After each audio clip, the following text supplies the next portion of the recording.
Bonjour à tous, très heureux de vous avoir dans cette nouvelle vidéo. Dans cette vidéo, on va voir comment Ahmed, 22 ans, a réussi à générer plus de 2000 euros de chiffre d'affaires en janvier alors qu'il s'était lancé dans l'achat-revente seulement 3 mois auparavant. On va vraiment retracer son parcours et plus important encore, on va voir concrètement comment à votre tour vous allez pouvoir aller atteindre ce même genre de résultat et comme ça on va pouvoir vous donner à chaque fois des astuces et des conseils que vous allez concrètement pouvoir appliquer. Okay, on va directement commencer avec la situation de départ de Ahmed. Donc Ahmed, il a 22 ans, il vient d'arrêter ses études alors qu'il commençait un master et donc du coup il s'est lancé dans l'achat-revente depuis à peu près 2 à 3 mois. Donc il est encore au tout début de l'aventure, il est débutant et il a encore très peu de connaissances et très peu d'outils à disposition justement pour aller chercher ses différents objectifs et ses différentes ambitions. Voilà, par rapport déjà à l'achat-revente et par rapport aussi au business de manière générale. Et maintenant, on se retrouve du coup à la situation finale, donc 2 mois et demi, quasiment 3 mois après le début de l'accompagnement. Il arrive à générer plus de 2000 euros de chiffre d'affaires chaque mois. En janvier, il a fait 2150 euros, alors que de base, rappelons-le, il était totalement débutant. Il arrive à diversifier vraiment ses canaux de vente et ses méthodes d'approvisionnement, ce qui lui permet aussi de se diversifier et de se différencier de tout ce qu'on voit sur les réseaux et vraiment d'aller chercher vraiment, un plan d'action, des stratégies qui soient concrètes et qui lui permettent d'aller scaler massivement son business. Il utilise aussi énormément de niches lucratives, des niches déjà qu'on lui a proposées, qu'on lui a données, qu'on lui a mis à disposition, et aussi des niches que de son côté, il est allé chercher et il est allé mettre en place. Okay, donc maintenant, il a la possibilité, du moins, d'aller chercher des projets encore un peu plus gros, parce que de base, lui, l'idée via l'achat-revente, c'est vraiment d'avoir un business entre guillemets tremplin pour aller chercher des projets encore plus gros. Voilà en tout cas pour la situation de départ et la situation finale de Ahmed. Maintenant, je vous laisse du coup avec la partie entretien, entre guillemets, interview que j'ai eu avec lui, où vraiment on retrace tout son parcours. Hello Ahmed, j'espère que tu vas bien. Du coup, bienvenue Ouais, dans ça va bien. cette vidéo. L'idée, ça va de faire un petit peu un retour par rapport à toi, du coup, tes 3 derniers mois par rapport à l'achat-revente. Donc déjà, ce que je te propose, c'est que tu te présentes un petit peu, nous dire un petit peu ce que tu fais dans la vie, et aussi du coup, quand tu as commencé l'achat-revente et comment c'est venu. Ok. Bah moi je m'appelle Ahmed, j'ai 22 ans depuis peu. J'ai commencé le resell, ça fait 2 mois. Avant j'étais en master et Ok. du coup j'ai décidé d'arrêter parce que ça me plaisait plus. Et du coup je me suis lancé dans le resell par hasard. J'avais vu ton contenu sur Insta et je parlais avec Mathis et du coup je me suis lancé. Ok, ok, ça marche. Du coup, toi, quand tu t'es lancé il y a 3 mois, t'avais aucune connaissance,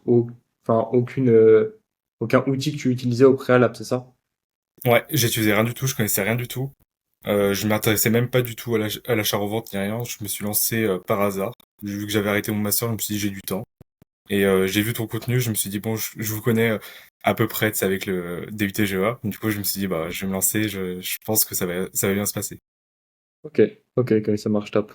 Du coup, voilà, maintenant, ça fait 3 mois qu'on t'accompagne. Est-ce que tu pourrais nous parler un petit peu de tes résultats? Donc, au moins l'évolution que tu as vue là ces 3 derniers mois par rapport à l'achat-revente. Bah du coup, j'ai commencé fin novembre, j'ai pris votre coaching. Du coup, le temps que j'achète des vêtements et que je les mette en ligne, j'ai commencé à poster début décembre.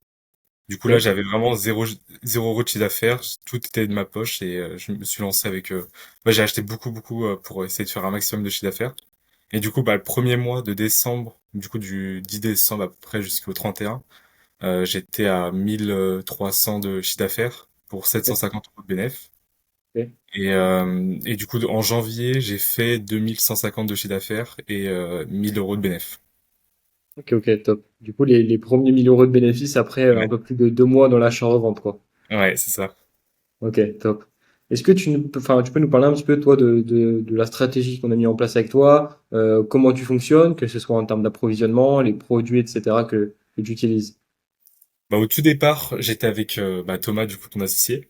Je lui ai demandé est-ce que ça serait utile que je prenne une commande fournisseur. Du coup, j'ai direct pris une commande fournisseur de Ralph Lauren. J'ai pris environ 25 pièces. Du coup, je me suis dit, ça peut être bien, ça serait une grosse base pour essayer de faire un maximum de bénéfices avec des produits concurrentiels. Et du coup, bah, le reste, c'est grâce à vos outils que vous avez mis en place, la banque de niche, le bot. Bah, là, j'ai pu mettre des niches en place, mettre vos niches en place. Et là, c'est là que j'ai commencé à acheter plein de vêtements, que ce soit de la niche et de la marque concurrentielle. Ok, ok, top. Du coup, j'imagine, comme tu l'as dit, toi, tu étais un petit peu à sec à un moment dans le sens où tu t'es vraiment investi au niveau du temps et aussi au niveau de l'argent par rapport à ce projet-là.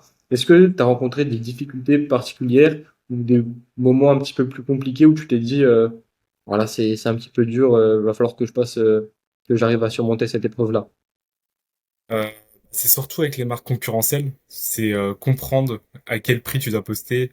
Ça va être les photos aussi. Les photos, c'était vraiment moi le truc le plus dur parce que faut faire un bon pliage, faut essayer que faut que la lumière elle soit bien. Ça a été beaucoup de trucs comme ça. Mais sinon, bah vu que là mes premiers mois sont bien passés, en vrai j'ai pas eu énormément de difficultés par rapport aux ventes ou par rapport, bah c'était surtout par rapport au prix quoi. Voir le marché à quelle allure il va et il faut essayer de s'adapter quoi. Ouais, bah comme tu l'as dit, enfin, t'as utilisé la bonne stratégie, c'est-à-dire que les produits concurrentiels, tu les as achetés du coup via un fournisseur, donc du coup t'as pas besoin de t'embêter à les acheter un par un sur le bot, et derrière aller chercher des niches qui te permettent du coup d'augmenter, j'imagine, ton coefficient multiplicateur. Donc en moyenne, tu dois faire quoi, à peu près du fois 2,5 sur par rapport à entre bénéfices et chiffre d'affaires? Ouais, plus x2, vu qu'en fait il y a Ok. plein de petites pièces que j'ai achetées qui étaient, bah, tu sais, au moment où je remarque que je l'ai, genre, je vois que c'est en mauvais état, du coup, bah, Ok. je fais du bénéf pas ouf, mais sinon sur mes niches, je suis plus sur du x3, et sur les marques concurrentielles, je suis sur du x1,8, x2. Ok, ok, très bien, ça marche. Justement, du coup, en parlant de niche, est-ce que enfin, tu peux nous parler un petit peu de tes niches sans du coup divulguer les marques, mais un petit peu nous dire, je sais pas si c'est sur tel ou tel marché, ou même toi, un petit peu, comment tu as fait pour trouver tes propres niches. Bah, du coup, moi, ça va être le marché bah, de la mode pour les femmes, Ok, donc surtout des pulls d'hiver, des choses comme ça. Comment j'ai trouvé, c'était surtout avec la technique que Thomas il avait mis en place bah, sur votre coaching. Il montrait étape par étape comment on faisait pour trouver une niche et comment on faisait pour après l'implémenter sur le bot. Et du coup, j'ai fait exactement ça et du coup, je me suis surtout focus sur le marché féminin, quoi. ça marche. Tu peux du coup un petit peu décrire, toi, en termes de proportion, en termes de pourcentage, le pourcentage de niches que tu as, le pourcentage de produits concurrentiels, et au niveau aussi des ventes, comment ça, quelle proportion ont chacune de ces produits-là? Euh, je dirais sur les marques concurrentielles, là, je vais être que sur du Ralph Lauren, des fois d'autres marques du Stone Island et je pense que c'est peut-être 30-40% de ce que je vends. Et du coup, Ok, ouais, 60%, ça va être des niches.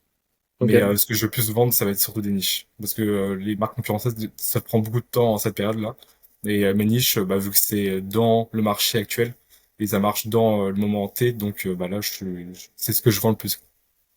Ouais. D'autant plus que j'imagine, tu l'as vu, après décembre, c'est un peu compliqué de vendre des produits concurrentiels, du moins un peu plus compliqué, parce que du coup, bah, voilà, les gens, ils ont fait leurs achats pour Noël, pour les fêtes de fin d'année, et donc automatiquement, il y a beaucoup moins de demandes à ce moment-là. De ton côté, quels ont été, je sais pas si tu devais me dire les deux, trois, entre guillemets, outils ou les conseils les plus importants que tu as appris, voilà, tout au long de l'accompagnement et que tu pourrais nous redonner. Bah, pour vendre, ça va être surtout bah, de relancer les favoris, republier, euh, essayer de baisser ses prix, bah, bien négocier aussi, pas mettre des prix.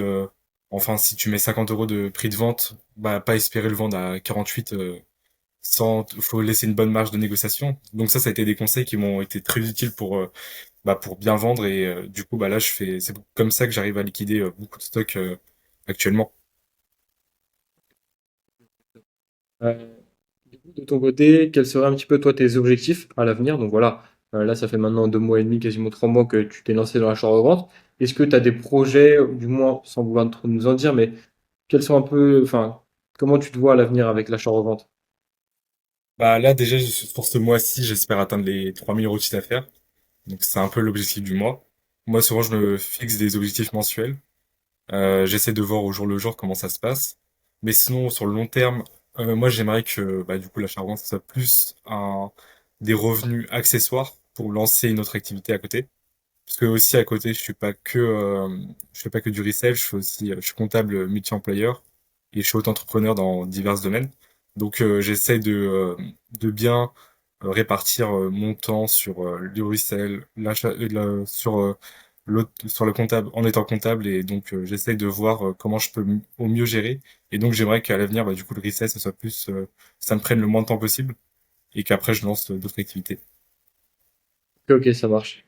Bah écoute, merci à toi Ahmed du coup pour ces quelques minutes là où du coup on n'a pas retracé ton parcours dans l'achat-revente.